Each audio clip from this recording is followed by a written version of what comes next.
예수 소문을 들었습니다. 그때 이 헤롯은 생각하기를 세례 요한이 환생했다 이렇게 착각을 했습니다. 이건 예수 그리스도에 대해서 철저하게 오해한 것이죠. 헤롯은 미신적인 부활관을 가지고 있었기 때문에 더욱 오해를 했는데, 세례 요한이 생전에 아무런 표적도 행하지 않았다라고 요한복음 10장 41절에 밝히고 있습니다. 그런데 지금 예수님은 많은 이적을 보이고 있거든요. 그래서 헤롯 왕은 생각하기를 세례 요한이 살아나서 이적을 일으키고 있다라고 오해를 하고 있는 것입니다. 오늘 제가 마태복음 14장 1절로 12절을 받들어 봉독을 해드렸습니다마는 마태복음 14장은 그리스도의 능력을 기록하고 있습니다. 오병이어의 기적, 또 예수님이 물 위로 걸으신 것, 또 게네사렛에서 많은 병자를 고쳐주신 것, 그러니까 예수님이 하나님이고 하나님의 아들이다라고 하는 것을 보여주는 것을 목적으로 기록한 부분입니다. 그런데 보면 3절에서 12절 사이에 세례 요한이 투옥되고 죽었다라고 하는 것도 기록을 했습니다. 본문에 헤롯 왕이 착각을 한 것을 설명하는 그런 부분이죠. 헤롯은 분봉왕이었습니다. 분봉왕은 한 나라의 대략 4분의 1 정도를 통치하는 왕인데, 그 당시에 갈릴리와 베레와 지방을 맡아서 통치한 왕이 헤롯 왕이었습니다. 원래 이 초대 왕은 대헤롯이라고 그러는데, 대헤롯의 세 아들들이 각각 분할해서 통치를 했는데, 본문에 나오는 왕은 헤롯 안티파스 왕입니다. 여러분, 헤롯 아켈라오라고 하는 왕이 있는데, 그 아켈라오라고 하는 왕이 유대 지역을 다스린 분봉왕이었다면, 이 아켈라오는 갈릴리와 베레아 지역을 다스렸던 그런 왕입니다. 여러분과 저가 성도잖아요. 성도는 표준이 뭐죠? 성경이 표준 아닙니까? 우리가 성경 앞에 설 때 거울 앞에 선 것처럼 자기 자신을 볼 수가 있습니다. 성경을 통해서 진리와 비진리를 분별하지요. 성경을 통해서 옳고 그름을 구별하지요. 세상에 대해서 분명한 판단력도 성경을 통해서 우리가 가지게 됩니다.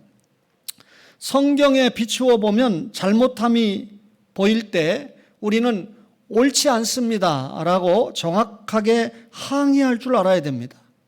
이래서 우리 이 개신교회를 항의하는 교회다 해서 프로테스탄트다 이렇게 말하는데, 1517년 10월 31일에 마르틴 루터를 통해서 교회 개혁이 일어났잖아요. 그래서 독일이 2주 만에 이 기독교회를 받아들여서 이 루터파가 형성이 되게 되는데, 1526년에 이 스파이에르 국회에서 이 루터파가 이제 천주교를 깨고 득세하게 되니까 그 지역의 지도자, 제후가 그 지역의 종교를 관장한다. 그러니까 온통 천주교 1세기였지만 우리는 우리 지역은 루터파를 신봉합니다 하면 그걸 인정하는 것을 국회에서 결정을 한 겁니다. 그런데 3년이 지난 1529년에 다시 이것을 번복을 해서 로마 천주교로 복귀시키려고 하는 그런 움직임을 보일 때 항의했던 사람들이 일어났는데, 우리는 로마 천주교 못 따라갑니다. 우리는 루터파 교회를 따라갑니다 라고 항의하면서 항의 문서를 낸 사람들을 우리가 항의자들, 프로테스탄트다 이렇게 말합니다. 이것이 좁은 의미의 프로테스탄트인데 이것이 나중에 확장이 돼서 개신교 신자들을 프로테스탄트다 이렇게 말하는 거예요. 그러면 옳지 않은 것을 정확하게 옳지 않다고 말할 수 있는 사람들이 기독교 신자다 그 말이잖아요. 그렇다고 교회가 흑백 논리에만 빠져 있으면 안 됩니다. 부정일변도로만 가면 안 된다 그 말이죠. 어떤 성도를 보면 매사를 부정일변도로 보는 성도가 있어요. 여러분, 그런 사람들은 이 세상을 바르게 적응해 갈 수가 없습니다. 결코 변화시킬 수도 없습니다. 항상 남을 매도하고 항상 비난하는 경향을 띠게 되지요. 다른 사람에게 대해서 물론 비판이 필요합니다. 그러나 긍정이 없이 항상 누군가를 비판하고 있는 사람은 자기 자신에게 더 문제가 있는 사람이다 라고 하는 것을 알 수가 있습니다. 다른 사람에 대한 이해도가 결여되어 있으니까 다른 사람이 하는 것은 무조건 나쁜 거예요. 내로남불의 대표적인 모습을 띠게 되죠. 성도가 정말 하나님 앞에 가까이 갔습니까? 하나님 사랑합니까? 그러면 뭘로 나타나죠? 이웃사랑으로 나타나잖아요. 하나님 앞에 가까이 간 것만큼 사람에 대한 이해가 필요하다 그 말이죠. 사람에 대한 이해가 부족한 것은 편집과 아집에 사로잡히게 합니다. 우리는 모든 사람을 이해할 수 있도록 노력을 해야 됩니다. 남에게 가르침 받는 것을 거부하는 사람이 있어요. 그러면서 자신은 남들을 다스리고 이끌겠다고 하는 소위 그런 사람들이 많이 있지요. 여러분, 이런 사람들에 대해서는 우리가 분연히 항의할 수 있어야 됩니다. 예를 들면 자기는 전세법을 지키지 않으면서 국민들에게는 전세법을 5% 해놓고 지켜라, 이런 사람에게 우리가 항의하고 용서할 수 없잖아요. 대통령은 바로 받아들여서 그렇게 사랑하는 사람을 뒤로 내칠 수밖에 없는 거 아닙니까? 여러분, 이게 예수 믿는 신자가 갖는 바른 태도다 그 말이죠. 그릇된 지도에 대해서 항의하고 그릇됨에 대해서 동조할 수 없는 그런 분명한 의사 표현을 할 줄 알아야 된다 그 말이죠. 이런 항의는 분명히 하나님 앞에서 바른 행위입니다. 그 시대의 잘못을 막을 수 있는 견인차 역할을 하는 것이다 그 말이죠. 본문의 세례 요한은 이런 역할을 하다가 간 사람입니다. 그는 비록 왕이라 할지라도 당신이 옳지 않습니다, 권력 앞에 당신은 옳지 않습니다 라고 정확하게 말할 수 있는 사람이었다 그 말이죠.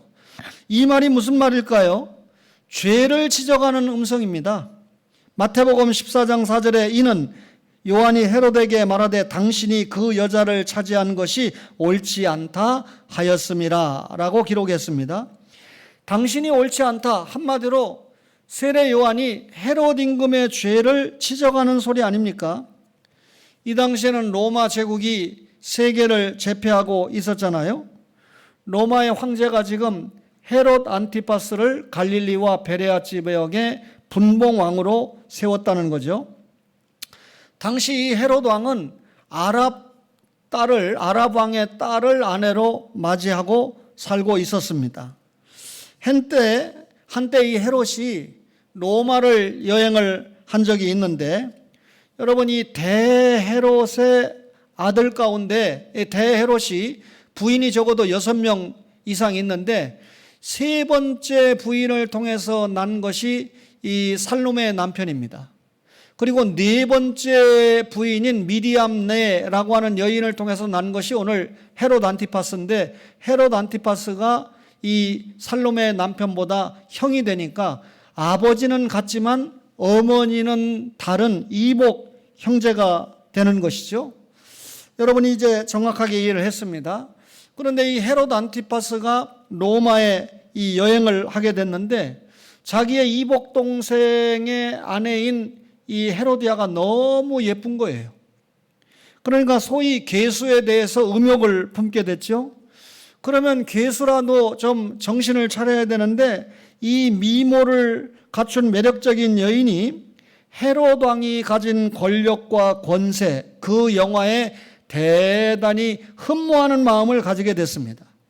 자기 남편은 별 볼 일 없고 소위 시숙이 가지고 있는 어떤 권력에 심취를 하게 됐습니다. 이렇게 되다 보니까 헤롯 안티파스는 자기 아내하고 이혼을 해버리고, 또 살로메는 자기 남편하고 이혼을 해버리고 자기의 딸인 살로메를 데리고 헤롯 안티파스의 부인이 돼서 재혼을 한 것입니다. 여러분, 설명을 들어보니까 추접스럽잖아요. 양심을 가지고 있는 사람이라면 누구도 이 결혼이 옳지 않다 이렇게 생각을 할 것입니다. 그런데 어떤 사람 하나도 이 결혼이 잘못됐다고 말하는 사람이 없는 겁니다. 오히려 아첨배들은 듣기 좋은 말로 축하했을 겁니다. 그리고 온갖 선물을 가지고 헤롯 왕 이 잘못된 결혼을 축하했을 것입니다. 누구 하나 이 재혼에 대해서 이의를 제기하지 않았습니다. 그러니까 이 재혼이 표면적으로는 대단히 경사스럽고 흥미로운 그런 흥겨운 일이 되었을 것입니다. 그러나 이렇게 부도덕하고 불의한 재혼에 대해서 이의를 강력하게 제기한 사람이 있었는데 세례 요한이죠. 당신이 그 여자를 취하는 것이 옳지 않소. 세례 요한의 이 매우 쉽고 간단한 소리였지만 이것은 헤롯의 죄를 지적하는 음성이었습니다. 헤롯 왕은 왕이잖아요. 높은 사람이잖아요. 권세를 가지고 있잖아요. 항상 다스림을 받는 입장이 아니고 남을 다스리는 입장에 있지 않습니까? 요즘 보면 높은 자리에 있는 사람들이 자기 잘못을 잘 인정하지 않아요. 전직 어떤 장관도 처음에 문제가 됐을 때 제가 잘못했습니다 하고 바로 내려왔으면 가정적인 불행, 특별히 딸에게까지 그런 엄청난 고통은 주지 않았을 것이다. 저는 그렇게 확신합니다. 여러분, 저는 생각할 때 그 딸에게 연좌제를 입힌 것까지는 그렇게 동의하지 않습니다. 이 과정을 보면서 저는 무슨 생각을 했냐면 우리나라도 진즉부터 대학을 많이 만들지 말고 대학 정원을 늘려서 입학은 시켜주고 공부 안 하는 친구는 졸업을 안 시키는, 제가 지금 똑같은 대학에 똑같은 학생들을 가르치고 있잖아요. 와, 이런 것들이 등록금 내고 대학 다니나 이런 것들도 있어요. 무슨 말인지 이해가 되시죠? 그런 아이들은 대학 들어와서 등록금만 내주고 가난하고 공부 열심히 하는 애들 좀 도와주다가 졸업 못하고 그냥 떠나면 되는 겁니다. 근데 보면 그 딸은 대학에 어쨌든 입학을 해서 공부도 열심히 잘 했으니까 졸업도 하고 나중에 또 의전원에 가서 의사시험도 합격한 거 아니겠습니까? 제 생각에는 일단 받고 공부 잘하는 학생들은 졸업시키고 그리고 공부 못하는 학생들은 졸업을 안 시키는 제도로 대학이 가서 말 그대로 학문의 전당이 돼야 된다. 우리 최은수 교수님이 설교하실 때 버클리 대학이나 스탠퍼드 대학 제가 봤거든요. 화장하는 학생들이 없다고 그랬잖아요. 화장할 여가가 없어요. 공부하기 바쁘니까. 우리나라로 말하면 다 서울대, 연고대 이상 되는 미국의 학교들 아닙니까? 학생들이 전부 공부하는 분위기예요. 밤에도 도서관에 불이 꺼지지 않는 분위기입니다. 참 그런 면에서 굉장히 부러웠습니다. 여러분, 이 세례 요한이 헤롯 임금의 잘못된 결혼을 지적할 때 듣기 거부겠다는 거죠. 여러분, 이 소리는 그렇지만 헤롯을 살리는 소리였습니다. 그의 백성을, 왕이 살아야 백성도 사는 거 아니겠습니까? 왕이 길을 막고 그 소리를 듣지 않았어요. 그리고 세례 요한을 옥에 가두었습니다. 자신의 죄를 지적하는 소리를 무시하고 거부했던 것이죠. 당신이 옳지 않습니다. 이 말은 죄를 지적하는 소리였고 이 말은 시대의 양심을 깨우는 소리였는데 당신이 옳지 않다 이 말은 사실상 그 시대의 양심을 깨우는 음성이었는데요. 당시 대다수 사람들이 헤롯 왕을 좋아하지 않았어요. 여러분, 절대 권력을 가진 왕이 여러분 도무지 가정의 질서를 파괴해버리고 도덕적으로도 옳지 않은데 그 왕을 지지하는 백성들이 어디 있겠습니까? 백성들이 모이면 왕을 비판하고 그리고 왕에 대해서 이 불만을 마음껏 토로했습니다. 악담하고 심지어 증오심까지 표현을 했을 것입니다. 그런데 이런 와중에도 어떤 백성도 왕 앞에 나가서 생명을 내걸고 그 죄를 지적하는 양심이 없었어요. 그렇다면 양심은 있었지만 그 양심은 말할 줄 모르고 항의할 줄 모르는 양심이죠. 뒤에 돌아서서 왕가를 욕할 줄 알면서 정면에 대놓고 왕이 잘못됐다고 말하는 양심은 없는 거 아닙니까? 용기가 없는 양심이고 말할 줄 모르고 항의할 줄 모르는 양심이고 잠들어 있는 양심 아닙니까? 세상 죄에 무관심한 양심들 아니겠습니까? 백성들에게 시대의 양심, 시대의 항의라고 하는 것은 사치한 단어에 불과했습니다. 그 누가 되었던 자신들의 의식주 문제만 잘 해결해 주면 그것으로 만족한 것입니다. 저들에게는 어떤 주관이나 사상이 없었습니다. 어느 편이든 관계치 않아요. 오늘 우리에게 잘 먹고 잘 살고 잘 입게 해주면 그만이다. 아니 제 아내도 나라에서 돈 준다는데 내일부터 신청하고 너무 좋지요. 돈이 당장 몇십만 원 나온다는데, 그런데 당장 제 한마디에 그렇지요. 그래, 손자 손녀를 보면 그때는 절단 나는 거야. 이런 여러분 계산을 하고 우리가 기도할 줄 알아야 되잖아요. 김교천 장로님 아들보다 손자 손녀 더 사랑하죠? 손자 손녀 때 가서 비참한 어떤 불행이 예견된다 그러면 우리가 지금 고생하고 참는 것이 우리의 정신 아닙니까? 그게 신앙의 정신이고 바른 양심 아니겠습니까? 헤롯 왕을 둘러싼 무리는 헤롯의 번영을 자신의 번영으로 삼았어요. 헤롯 왕가가 성공하는 것을 자신의 성공으로 생각을 했습니다. 헤롯 왕가가 든든해야 우리도 잘 먹고 잘 입고 잘 살지, 거기서 끝나는 거예요. 그러니까 헤롯 왕이 이렇게 엄청난 불의를 행하는데도 지적을 할 줄 모르고 동의하는 겁니다. 헤롯 왕의 업적에 무조건 동의하는 겁니다. 도덕, 양심, 신앙 문제가 아니고 왕가의 성패가 저들에게 더 급한 문제였던 거죠. 그러니까 헤롯 왕의 잘못된 재혼에도 지적함이 없이 오히려 박수를 보낸 셈이 되는 것이죠. 이 백성들에게는 도덕이나 신앙이 문제가 아니었습니다. 오직 헤롯 왕가가 흔들리지 않고 든든하기만을 바랬습니다. 화인 맞은 양심이죠. 감각이 없는 양심이고 판단이 없는 양심 속에 돌아간 것입니다. 이런 시대에 세례 요한이 소리 지른 거예요. 당신이 옳지 않다. 이 짤막한 소리는 말할 줄 모르는 용기 없는 시대를 깨운 것입니다. 아이고야, 우리가 말해야 되는데 우리는 불평만 할 줄 알았지, 왕 앞에 바른 소리를, 선지자의 음성을 발동할 줄 몰랐는데 저 사람은 정말 우리를 대표해서 시대의 양심을 깨우는 소리를 발동을 했다. 여러분, 이 양심 기능이 상실해버린 그 시대를 향해서 세례 요한이 당신이 옳지 않다, 왕, 당신은 잘못됐소 라고 하는 것은 시대의 양심을 깨우고 생명을 불어넣는 소리였다, 그 말입니다. 오늘 저와 여러분이 사는 이 시대가 헤롯의 시대와 같지 않습니까? 이 시대의 어두운 양심을 깨우는 소리가 기다려지는 순간입니다. 여러분, 부패한 양심을 흔드는 소리가 요구되는 시대잖아요. 뭔 대선 지도자가 이렇게 많이 나오는데 정책을 신실하게 내놓는 지도자는 별로 보이지 않고 상대방을 들이공격하는 일에만 엄청납니다. 여러분, 이 목사님들도 보면요, 성자 목사님이 있어요. 그런데 이 성자 목사님들 보면 주님의 일을 대차게 잘 이끌고 가지 못하더라고요.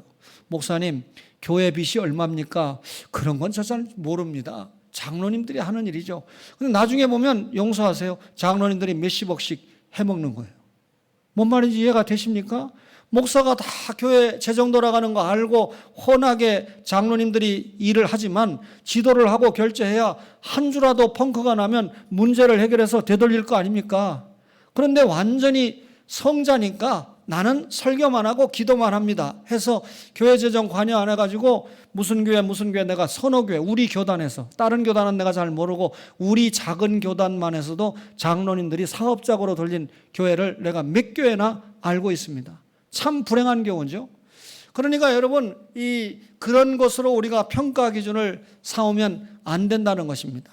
이 시대를 우리가 정확하게 볼 수 있어야 되고, 이 시대가 어떻게 가는가를 우리가 성경에 비추어 신앙적인 양심으로 바로 보고 기도도 해주고 바른 소리를 할 수 있는 그런 양심이 되어야 된다. 오늘 세례 요한이 그 시대의 양심을 깨웠습니다.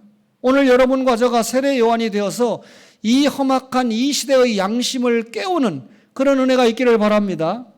예. 정치가들도 깨닫잖아요. 제가 보니까 어떤 정치가는 5년 전에 대선에서 패배할 때 그냥 이 온갖 상대방을 비방만 하고 공격만 하더니 지금 이 역사의 교훈을 받아가지고 얼마나 점잖은지 몰라요. 그때는 제가 눈길 하나 주지 않았는데 지금은 제가 하고 상당히 경력도 많은 사람인데 준비도 좀 된 사람인데 많이 달라졌네 하는 모습이 보이더라고요. 무슨 말인지 이게 여러분 선거운동 하는 거 아닙니다. 사람이 달라져야 된다는 거예요. 역사를 통해서 배워야 되고 사건을 통해서 배워야 되고 상대방을 만나서 어린아이에게도 잘하는 거 있으면 배워야 되고 그렇죠? 그런 자세를 가져야 됩니다. 나는 지도자인데 나는 이렇게 똑똑한 사람인데 너는 뭐야? 내로남불의 지도자 대표 아니겠습니까? 여러분, 당신은 옳지 않다. 순교를 각오한 소리네요. 여러분, 헤롯의 재혼을 축하하는 아첨의 소리가 아니잖아요. 당신 재혼 잘했어 이거 아니잖아요. 헤롯의 노여움을 사는 소리였죠. 이 세례 요한은 이 소리를 하면 자신에게 곤경이 찾아온다는 것은 알고 있지 않았겠습니까? 그래도 관계없이 정확하게 당신은 잘못됐다라고 지적을 했어요. 즉시 체포되고 감옥에 갇혔죠. 세례 요한은 상당 시간 그곳에서 격리되어서 생활했던 것으로 보입니다. 어느 날 헤롯 왕의 생일 잔치가 배설이 됐습니다. 초청을 받은 그 시간에 수많은 하객들이 찾아왔겠죠. 헤롯이 대단히 이 즐거움에 이 도취가 돼 있었습니다. 감정이 아주 절정에 달했어요. 그래서 이 살로메, 이 자기 이 딸이 된 살로메를 불러다가 춤을 추게 했습니다. 그런데 살로메가 아주 이 서울대학교 무용학과 출신이기 때문에 얼마나 서울대학교 무용학과 있는지 모르겠습니다. 얼마나 춤을 잘 추는지 그만 네가 뭘 나에게 원하면 내가 나라의 절반이라도 주겠다라고 하는 심정으로 약속을 해버린 겁니다. 살로메가 자기 어머니 헤로디아에게 찾아가서 이 헤롯 왕이 한 말을 그대로 전하니까 헤로디아가 잘됐다. 세례 요한에게 복수할 절호의 기회가 왔구나. 그동안 죽이고 싶었지만 헤롯 왕이 이 세례 요한을 의롭고 거룩한 사람으로 여겨서 보호했다는 겁니다. 그래서 성사하지 못했어요. 또 세례 요한이 이 말을 들으면 왕도 굉장히 크게 번민하고 달갑게 들었다. 그러니까 옥에 가두어는 놨지만 죽이지는 못하고 있었던 거 아닙니까? 그런데 이런 요한을 처단하자고 지금 살로메를 통해서 전가를 준 겁니다. 살로메의 이 전가는 자신이 가지고 있던 악한 모습을 행동화하기에 적격이죠. 여러분, 남편을 걷어차버리고 소위 시숙의 권세와 영예를 탐내가지고 재혼을 할 여자면 그 여자가 어떤 여자인지는 더 이상 제가 길게 설명하는 건 시간 낭비 아니겠습니까? 헤로디아는 딸 살로메에게 세례 요한의 목을 달라. 마지막 이 선지자자, 구약 마지막 선지자자, 신약의 최초의 선지자인 예수님이 여인이 난 사람 중에 이보다 나은 자가 없다라고 할 만큼 대단한 사람의 목을 달라고 살로메가 요구를 한 겁니다. 여러분, 살로메는 당시에 남들이 인정을 할 만한 예술적인 자질이 있었던 사람입니다. 그 여자의 이 살로메의 춤이 많은 사람들의 감정을 도취시키는 그런 매력이 있었습니다. 그런데 그 예술이 순수 예술이 아니고 사람의 목숨을 달라고 할 만큼 살인을 추구하는 그런 예술이었다는 것이 지금 확연하게 드러나고 있잖아요. 살로메가 요구했을 때 헤롯이 딜레마에 빠집니다. 이 저주와 두려움으로 교차할 만한 요구잖아요. 네가 춤을 잘 추니까 나에게 좀 돈을 달라든지 어떻게 하나든지 이게 아니고 사람의 목숨을 달라고 하니까 얼마나 황당합니까? 그러나 왕은 자신의 권위를 먼저 생각했습니다. 그리고 자기의 미모의 아내가 된 헤로디아의 모습이 떠올랐습니다. 이 약속을 안 지켰다가는 큰일 나겠거든요. 그래서 그만 이 불의한 왕이 그 약속을 지키게 됩니다. 시병 하나를 보내서 세례 요한의 머리를 가져와라. 살인 명령이죠. 상식 이하의 명령이잖아요. 시병이 무슨 힘이 있어요? 그거 안 하면 지가 죽는데 즉시 시행을 해서 세례 요한의 목을 소반에 담아 왔습니다. 소녀는 이것을 그 어머니에게 주었고, 여러분, 이 겉보기에 미모의 여인 살로메고 또 춤의 여인이고 부와 권세를 한 몸에 지닌 행복한 소녀였습니다. 그런데 살로메는요, 간음, 이혼, 모략, 중상, 시기, 질투, 미움, 살인이 난무하는 가정에서 태어났어요. 100%는 아니지만요, 그 자식들의 모습을 보면 그 아버지와 어머니가 어떤 사람인가, 그 가정이 어떤 사람인가를 대충 보잖아요. 제가 여러 선교사님들을 상대하는 중에 한 사람이지만 한 선교사를 눈여겨봤는데 전혀 이 자식들이 아닌 거예요. 그래서 제 마음에 접었던 일이 있습니다. 여러분이 잘 모르는 사람이에요. 혹시 박 씨라고 오해할까 봐 김씨 선교사인데 제가 마음을 접었던 일이 있습니다. 여러분, 그만큼 목회자나 선교사들에게는 자녀의 신앙교육이 참 중요하다 하는 것을 알 수가 있죠. 극악하고 부도덕한 일가의 죄를 지적했던 요한은 그 정의로운 소리와 함께 그만 사라져야 했습니다. 하나님의 사람 세례 요한은 당신이 옳지 않다라고 하는 이 말 한마디 때문에 죽음이 찾아온 겁니다. 여러분, 불신앙과 타협과 방종으로 긴 생을 주님 앞에 살다가 가는 것 참 부끄러운 일입니다. 겉보기에 짧고 불행한 삶같이 보이지만 옳지 않다라고 하는 분명한 소리를 외친 세례 요한의 자세, 우리가 한 번쯤 생각해 볼 흠모할 만한 그런 자세 아닙니까? 역사를 잠시 들여다볼까요? 잘못된 지도자들에 대해서 항의하는 소리가 있었는데 그 항의하는 소리가 한 시대를 살리는 소리가 됐어요. 유명한 스코틀랜드의 장로교 창시자인 존 낙스는 메리 여왕 앞에 서서 그대가 왕권을 거스리는 것이 옳은가? 라고 이 낙스가 질문을 받았을 때 낙스가 뭐라고 그러냐면 왕권이 그 한계를 넘으면 이에 항의하고 물러나게 해야 합니다.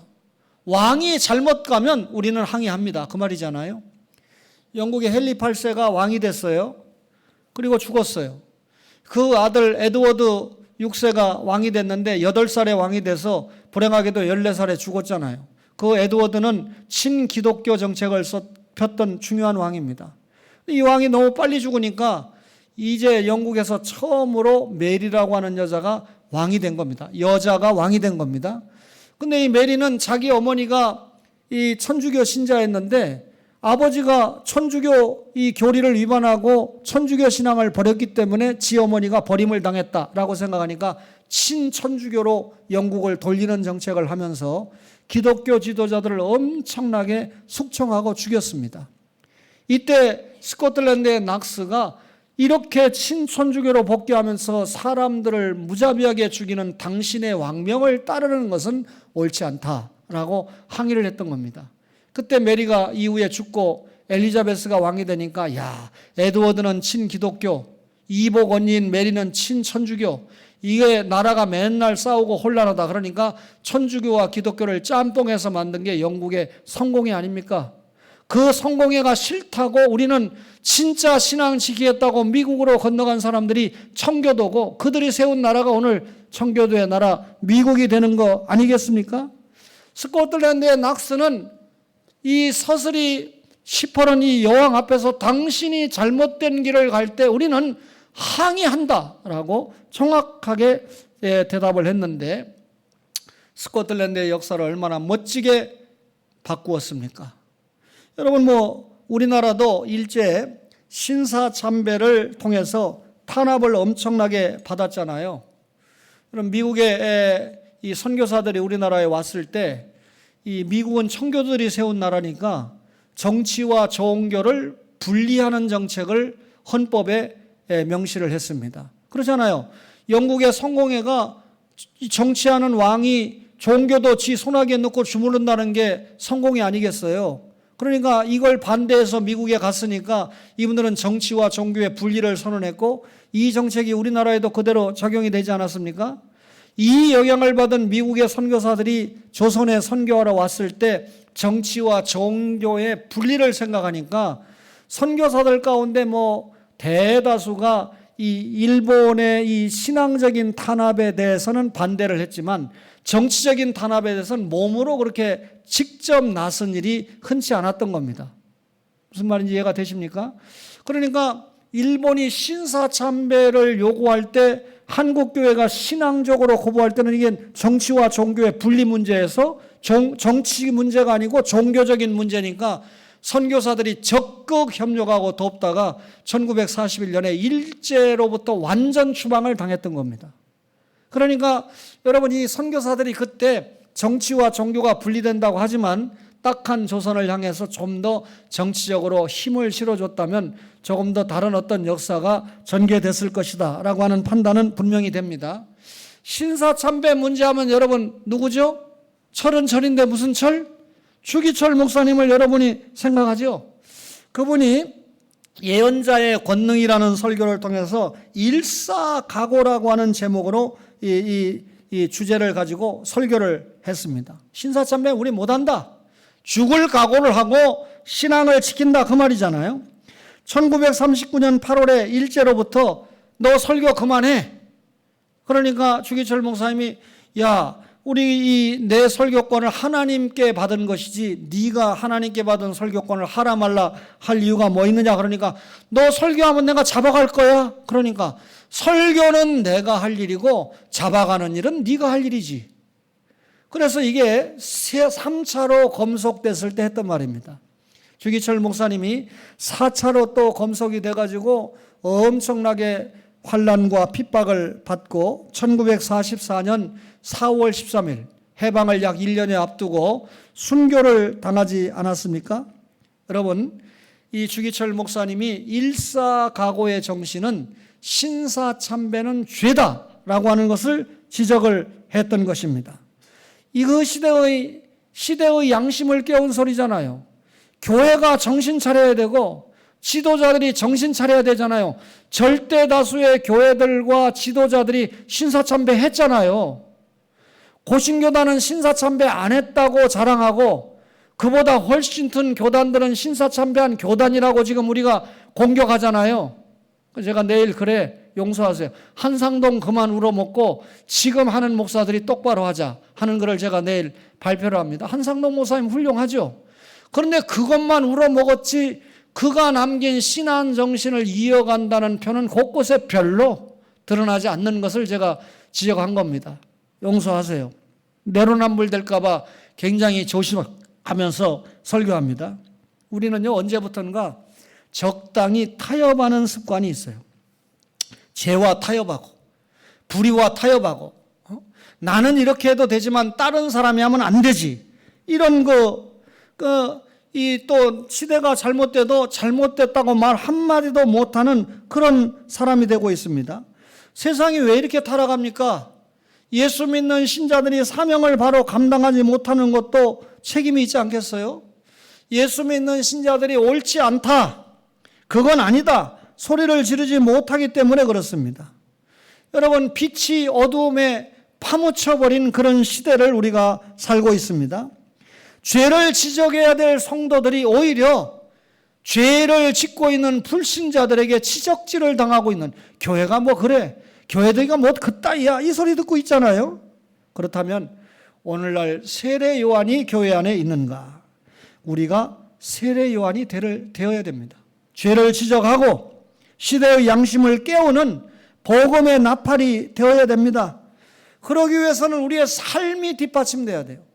교회가 정말 교인을 많이 보유한 게 아니라 성도, 제자를 많이 보유하고 있을 때 교회가 세상을 향해서 여러분 선도할 수 있는 힘이 생긴다는 거죠. 바울이 예수 믿고 신자가 됐습니다. 그 시대에 바울이 3대 특권을 가지고 있었잖아요. 로마 시민권, 엄청난 권세 가지고 있었습니다. 가말리엘 문화생, 엄청난 지식 가지고 있던 사람입니다. 그 다음에 바울이 정통 유대인, 혈통적으로 여러분 대단한 그런 특권을 가지고 있지 않습니까? 그런데 그 바울이 예수를 믿고 나서 여러분 자기가 로마 시민권을 가졌다, 가말리엘 문화생이다, 나는 정통 유대인이다, 쓸데없는 모든 것을 배설물로 여기고 만나는 사람에게마다 주님의 십자가와 부활의 복음을 전했습니다.